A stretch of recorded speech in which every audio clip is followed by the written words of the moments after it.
Welcome, folks. It's the Tuesday edition of Kelly and Company. Keep in mind, Parasport Nation on AMI Audio following us after our show. What's coming up? What do we got for you? What are critics saying about the Disney live-action Snow White film and the representation of disability? We'll discuss with Alicia Grace Chenier shortly on the program, also on the show. Accessibility isn't just about design. It's about dignity, representation, and building community. Fresh from the 2025 APN Conference, Marco Pasqua, who was the MC at the event, will reflect on this year's theme. Building for People challenges us to go beyond code and into the heart of inclusive design. I love that we can have these kind of conversations now, so hang in. We get to it shortly. This is Kelly and Company. And wherever you are, I appreciate you being with us, checking us out on YouTube. Please subscribe to our YouTube page, listening to the podcast. Always glad to have you on board, no matter how you enjoy the program. Kelly MacDonald here. With me also, Nisreen Abdel-Majid. What's happening? How are you this morning on a cold, wintry, cold spring day? No, it's cold. Okay, I don't believe it's spring yet. I know they say it's spring, but lies, I look outside. Lies and poppycock. It's all lies. It's all lies. And some days when it's actually sunny, it's still cold. So it's all lies to me. Yeah. Well, and again, we were talking the other day about the fact that you last week had a bit of a busy week going out and doing some shooting for AMI. Yes. Friday, you spent the day in a park. And it really wasn't that cold of a day, says the rest of us who didn't have to be standing in a park. But you said... And I had to take my jacket off, too. Cold. Oh, did you? To shoot without it? Yeah. Just so because you're going into the spring, right? It has to look like a spring promo. Exactly. And it didn't look that bad. It's just the fact that I was standing still for a bit. That's what felt cold. Yeah. But if I was moving a lot, then it would have been a nice day. It would have been a nice day initially. But it's hard too, because there's so many things you got to take into account. Position yourself due to the sun, the wind, if the wind starts and stuff gets in your microphone or your whatever you're wearing. If you have the microphone under it, a jacket, then you get more of this kind of muffled, muddy sound, right? Yeah. And it's kind of funny. My fingers froze. I remember once doing shooting for AMI, and one of the techs at the time said, "Why does your content always sound muffled?" I don't know. I didn't. It took me a while to even dawn on me. Well, because my microphone, my lav is always under my coat. So some of those little frustrating things that you kind of forget about, you just do. Mm-hmm. But when someone says, take your coat off because we need it, because this is going to be at a time when you won't have a coat on, when you wouldn't have one on. It's for the authenticity of the shoot. And you're saying, no, man, because then I'll have a cold. And that's the authenticity of the spring. Mm-hmm. Anyway, it's always a thing, and it's always a little bit of fun as we've been enjoying your stories about being out on shoots. Folks, if you want to reach out to us, email us at kellyco@ami.ca, and of course you can call us 1-866-509-4545. We always love to hear from you. It's a good opportunity to hear your voice, maybe get a question from you or some comments. Always feel free to do that, and we will appreciate and love it. Today, we're diving into a hot topic in film and representation, Disney's live-action Snow White. With us is Alicia Grace Chenier, who is a disability rights advocate and actor, to discuss the reactions coming from within the disability community, particularly around the portrayal of the Seven Dwarfs and the casting decisions. So, Alicia, let's start right at the center of the conversation. Peter Dinklage made headlines when he criticized the film's depiction of the Seven Dwarfs. What was your initial reaction to his comments and the conversation they sparked? Yeah, so coming from having a disability studies lens and being disabled myself, there was a few different opinions that I had. I wanted to know why Disney and Peter Dinklage decided this route, but I also wanted to understand why are we recreating a movie that was made originally in the 1930s and has a lot of different viewpoints from now? And I think a huge part, like there's so many mixed opinions with this, and it was a conversation I wanted to bring to the table today because it there's so many opinions, and whether there's a right or wrong, I think that if there should have been a way that it was approached, and it wasn't. But yeah. Hmm. How do you feel about the historical stereotypes versus the modern Yes. interpretation? So Peter Dinklage had originally criticized the film for repeating like a backwards type of story, and questioned why a modern adaptation would feature, seven dwarves living in a cage. Understandably, this makes sense, and because the original tale is rooted in fantasy, but many argue that its depictions have reinforced harmful stereotypes of people with dwarfism. And Hmm. then that brought a whole conversation of, why they consulted Peter Dinklage, but did they reach out further to the dwarfism in little small community? And Hmm. so, there was responses, and in response to that, Disney opted to use CGI and non-dwarf actors for the voice actors of those characters, claiming to be more inclusive. And then actors such as Dylan Postel and Ali Chapman have expressed quite frustration, arguing the move excluded the dwarf actors from meaningful and high-profile roles. Personally, I think it would have brought in such a conversation, and it would have been something that honestly hasn't really been done in the past, of bringing in like quite such a strong cast of disabled people, especially within the dwarfism community. Yeah. Yeah, Yeah. I think you're absolutely right on that. But what about the casting controversy? Yeah. What do So you I think of that? think the casting controversy, I think because they hire actors. I think Timothy Chalamet was one of the voice actors. I could be no, it was Andrew Garth Feldman who was one of the voice actors. They hired voice actors who didn't have disabilities and didn't really have those lived experiences. And while I see, it's opportunities to bring in the big names, it still takes away from Yeah. those opportunities to cast people who can play those roles very authentically. Yeah, I agree with you. I think it's just about the big names being Yeah. on the casting list, and that's important to them rather than having a real representation of the disability community. Yeah. And And that I think, that bothers me personally. yeah. And I think Disney made a big I don't want to say like impact, like a big disservice to the disability community when they decided to go full CGI. And, I understand with live action movies, there are, aspects of animation and CGI.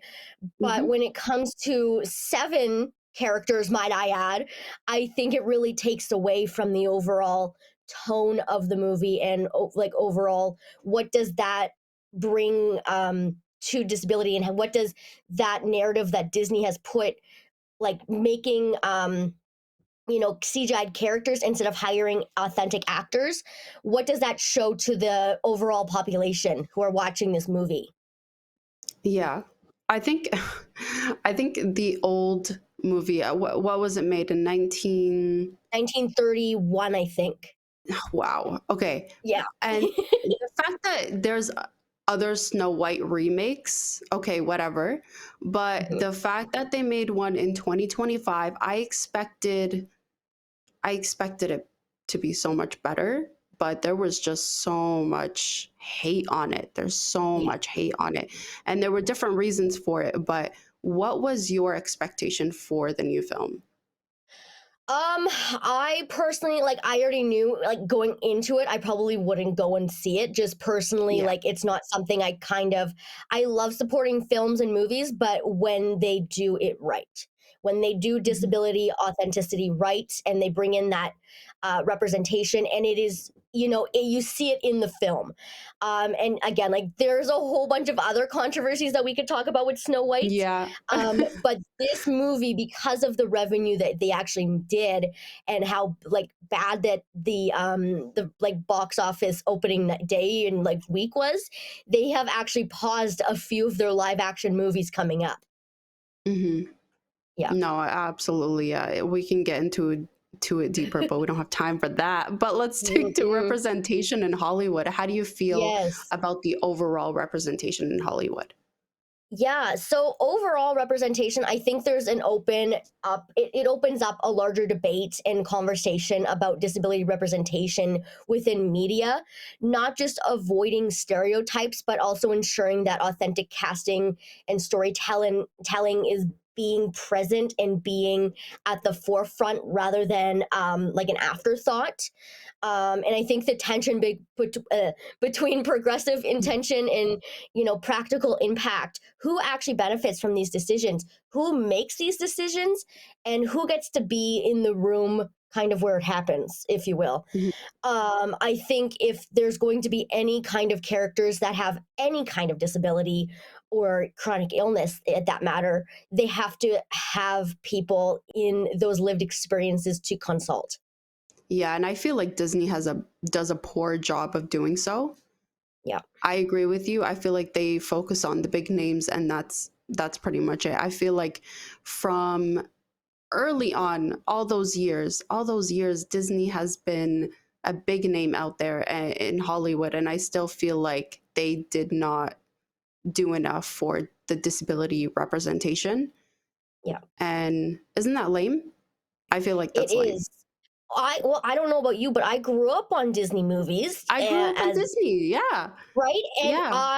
I never seen myself represented in any of those. Maybe in the Three Blind Mice, but even then, like that's not even like authentic It's not. to what it is. And yeah, like there's not one Disney movie that I can think about that really has that authentic and positive, might I add, portrayal Mhm. of disability. Absolutely. I mean, look at how many Disney princess movies they've made. I mean, Yes. not When are one we getting a has. disabled princess? When are we getting that? I don't know. I don't know how long we're supposed to wait for that. But yeah, Exactly.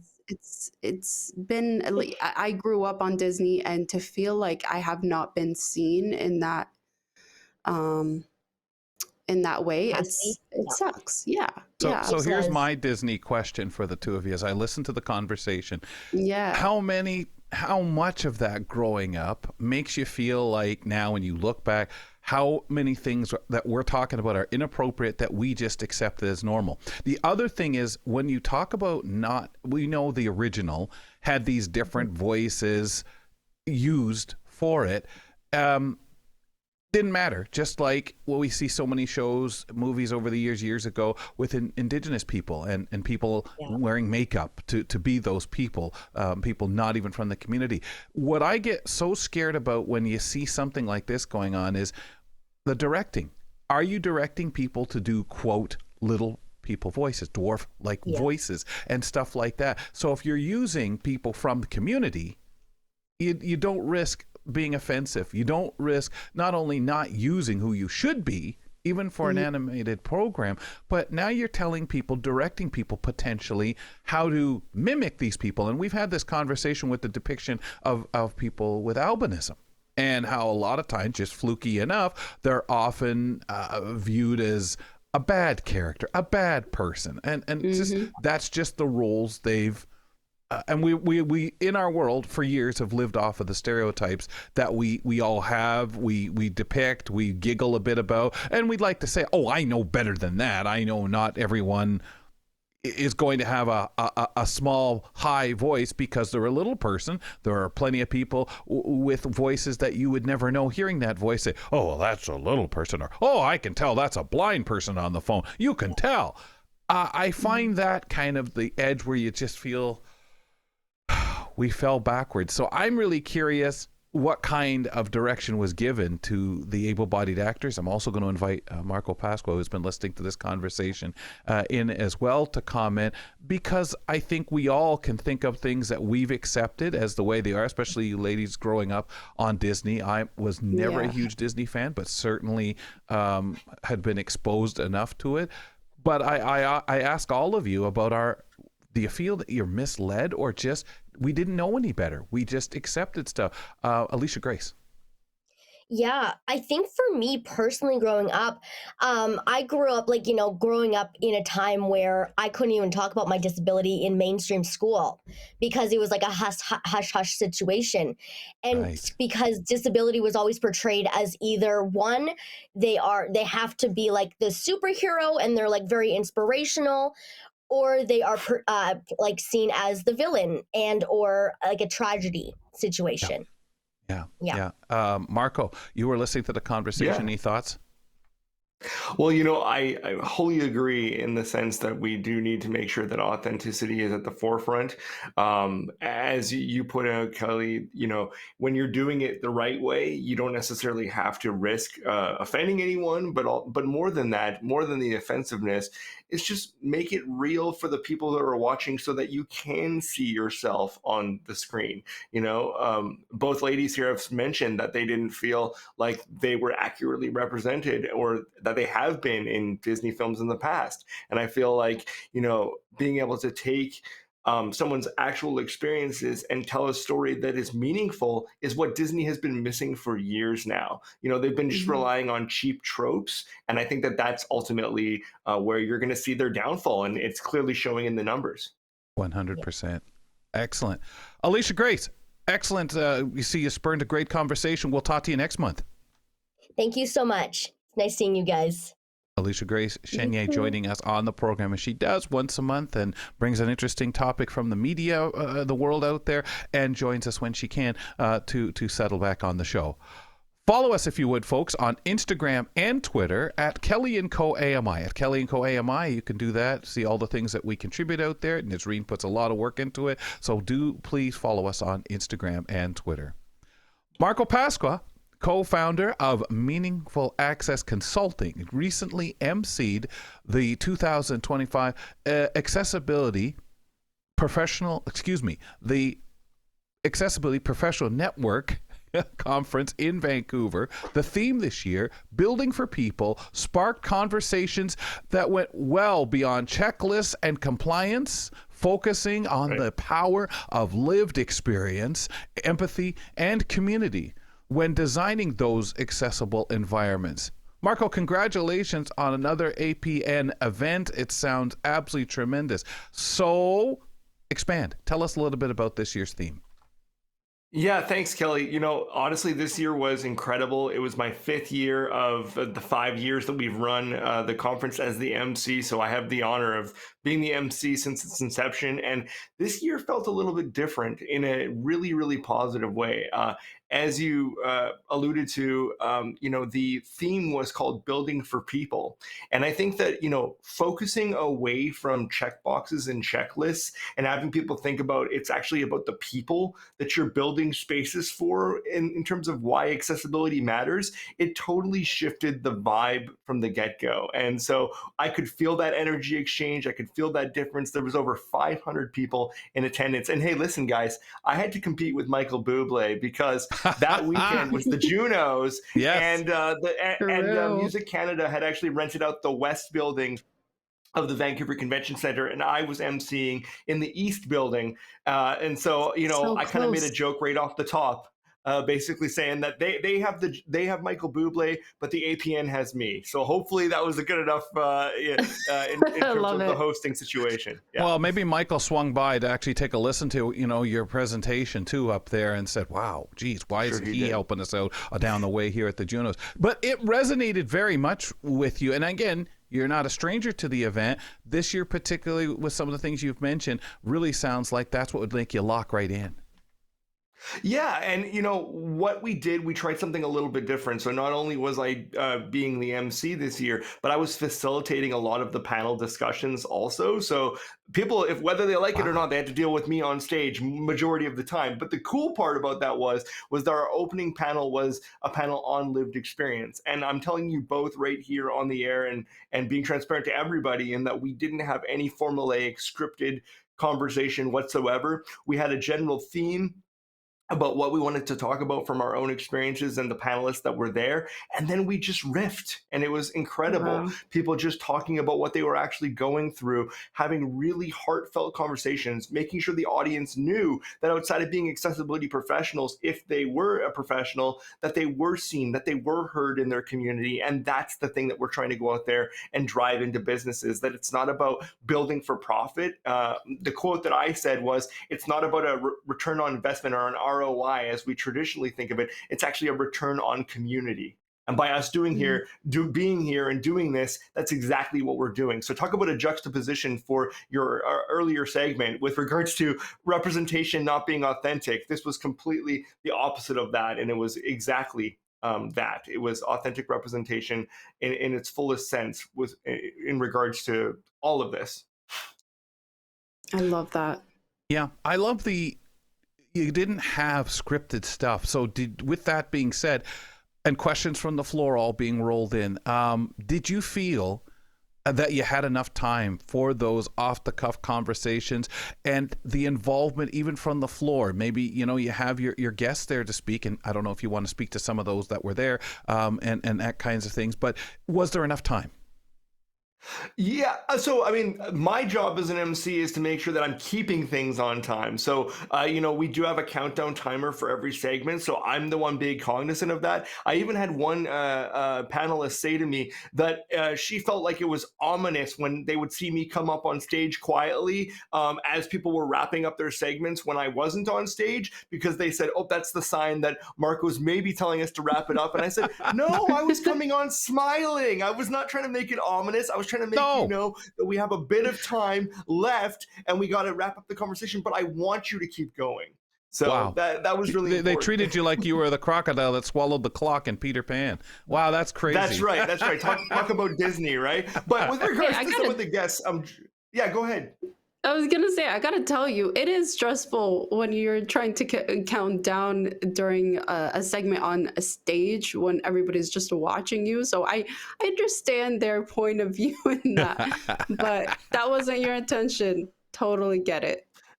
No. My intention was to make sure that we stay on track because there's so many meaningful conversations to be had, and just making sure. In fact, sometimes they would invite me in at the tail end if I wasn't part of that segment and say, well, what are your thoughts on it? So your mind as an MC has to be thinking a mile a minute, because not only do you have to be actively participating, but you have to be engaged enough to be able to recall quotes or things that stood out to you in the moment. But that's what people really were able to kind of understand about the situation. With regards to some of the guests, we had everyone from the designing community, architects, builders, that kind of thing. We had individuals from disability service organizations that were there. So it was a really strong breadth of representation of individuals in the room, both in person and online. And I was just really thrilled about the engagement and how we were trying to keep people involved. We would have live, what they call Menti polls. There's a website called Menti where you can do live polling and you can do word clouds of how people are feeling in the moment. So we really tried to break up the levity by being like, where are you from today? What are you representing? And then in real time behind me, there would be a screen that would be showing, as people were populating their answers, where they were coming from and what they were doing. And it really it bridged the gap between the in-person and online audience to make them feel like we're all connected. And that's ultimately what the message of the APN is all about, is that we are all connected, that some of us may be accessibility professionals, but all of us have some form of lived experience or are impacted by disability in some way. And I really feel like it's not just a placation anymore. We're not placating the disability community. We're actually wanting people's voices being brought to the table. So where were those aha moments mostly? From the disability community, from people wanting to sincerely find out what they could do and take away stuff from the table? Yes, I think so. You know what I think is actually really cool is you're getting a lot of young architects who are actually becoming part of the APN and actually signing up to become part of educational programs and learning about this. And I think the real aha moment for people was, why are we not having this being taught in post-secondary to architects as part of their degrees? With regards to, if you want to build a space to make sure that it is inclusive, why not focus on universal design principles? If you teach people from the point point at which they're getting their education, by the time they're rolled out as senior professionals out there, this has been part of their standard practice as we go. And that's how we're going to start to see the change, so that we're not banging a drum saying, why is it that we don't have as many adaptable units as we need across our country in terms of housing? We have a housing crisis. And, that is exasperated when you're an individual with a disability who's looking for some form of adaptation. So I really feel like people need to stop thinking about the fact that it's a burden and start thinking about how it can actually improve a community's sort of fabric, if that makes sense. Was there still a feeling of the afterthought? That as we talk about housing, just very quickly, Marco, that we know there's not going to be enough places with accessibility in mind in the way that it should be. Like we talk about our building spaces, our public spaces, but still that absolute fear that, well, I'm going to be forced to live in a certain area because that's where the funding's going to be. This person's going to have it. It's so squished. Yes. You know what? I loved how the audience wasn't afraid to call out some of the panelists and say, hey, listen, what are we going to do about this? If we are going to solve these problems, how are we going to do it together? And I have to just give my flowers and kudos to the Rick Hansen Foundation for their selection of panelists and their selection of speakers from this past year, because it was truly incredible. Anyone who's interested can go to rickhansen.com and go to the APN's website from there and look at the list of panelists and speakers that were involved, because it was really cool just to see that people weren't afraid to answer the tough questions and say, if we are going to do this, if we are going to increase access to homes, we have to do it, through a plethora of different communities. And here are some strategies on how we can do that. So I look at APN every year, because it usually happens at the beginning of the year, first 3 months or so, as a launching point to how do we want to see the rest of the year play out? And how is that going to affect policy? How is that going to affect government? There were a lot of government representatives in the room.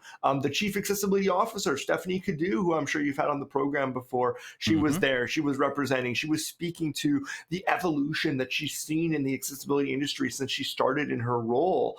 And then, when I was talking to her off stage, she was saying that she really feels like it now has real legs, and that it's not just, fluff conversation, that we're actually moving in the right direction. And so for a guy like me, who's been involved in this space for a very long time, outside of just being a professional, as somebody with cerebral palsy, with lived experience, that's the direction that we all want to see it going.